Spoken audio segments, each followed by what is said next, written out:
I am a caring mother. My children are grateful for me, so grateful they ran off to Afghanistan. They thought I'd be mad, but I just threw my head back and laughed, drove down and had a wild time in Branson.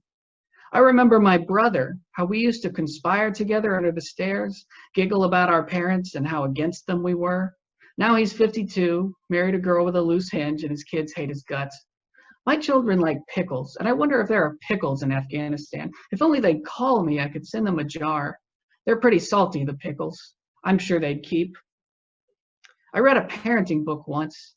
It advised spanking for those defiant times, so I spanked, and now, oh Lord, what a villain I was when I told my daughter she ought to give that devil toddler a good swat just below the diaper line. Nothing painful, just a quick tap to let the kid know, hey, the world's a dangerous place. I can be dangerous too. How do they handle all that dust? I bet it smears their clothes, coats their eyelids, and changes the color. It always looks so red over there on TV. I wonder if my children will come home with red eyelids. My neighbor Beth has good kids. They all stuck around within a half-hour's drive. One son's a deacon and a state trooper, but their house took a heap of damage in that tornado last year, so how good could they be? I'm seeing a counselor since my kids left. There's this thing inside me, like a new person frowning just under my skin. I'm not sure who I am.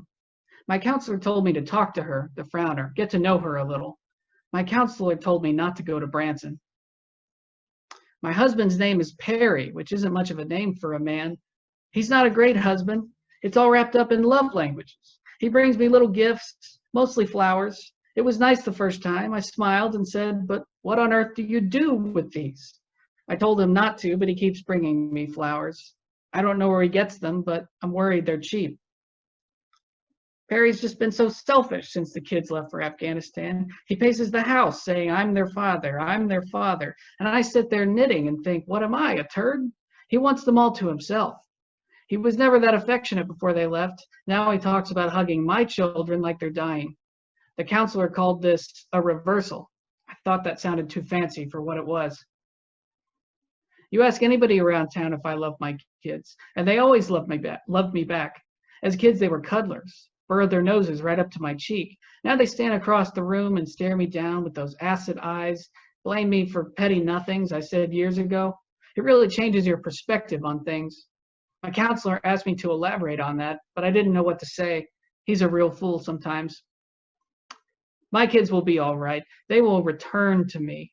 They're in the midst of chaos, but God has plans for them. Ever since I bounced them on my weak knees, I knew they were destined for greatness. God was going to walk through them and leave a little bit of himself behind.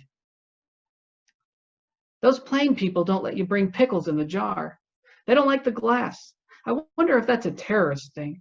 Imagine some terrorist taking out a jar of pickles, slamming it against the luggage, you'd never get that juice out, and rampaging through the cabin with the shards. Could you slit someone's throat with a broken pickle jar? My counselor wouldn't want me thinking about that. I don't know what they're doing over there. They told me, humanitarian something or other. I don't quite believe them. They can be sneaky like that, my children. They're just too focused. They get it from me, so really, I blame myself.